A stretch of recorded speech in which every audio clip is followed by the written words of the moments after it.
સોમનાથ મંદિર સહિત તેની આસપાસના વિસ્તારમાં ડ્રોન ઉડાડવા પર પ્રતિબંધ ફરમાવવામાં આવેલ છે। સરકારના આદેશ મુજબ સોમનાથ આવતા સરકારી કે પ્રાઇવેટ સેક્ટરના ભાવિકો મંદિરની જગ્યામાં ડ્રોન નહીં વાપરી શકે।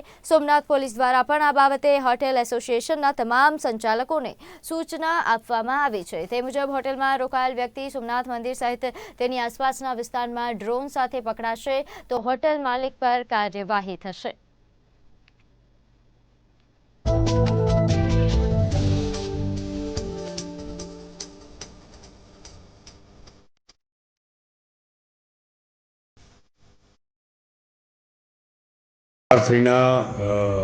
જે વખતના એમના આદેશ કે નિયમો અનુસાર આ મંદિર એરિયાના જે રેડ ઝોન જાહેર કરવામાં આવ્યું છે, જેને કારણે ત્યાં ડ્રોન પર પ્રતિબંધ સરકારશ્રી દ્વારા કરવામાં આવ્યો છે।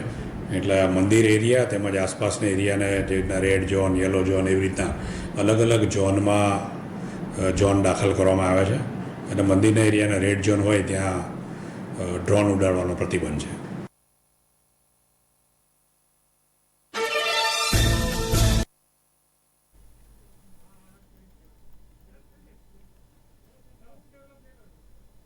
આગળ જઈએ ગાંધીનગર કે જ્યાં એક પત્રકાર પરિષદનું આયોજન કરવામાં આવ્યું છે। મળતી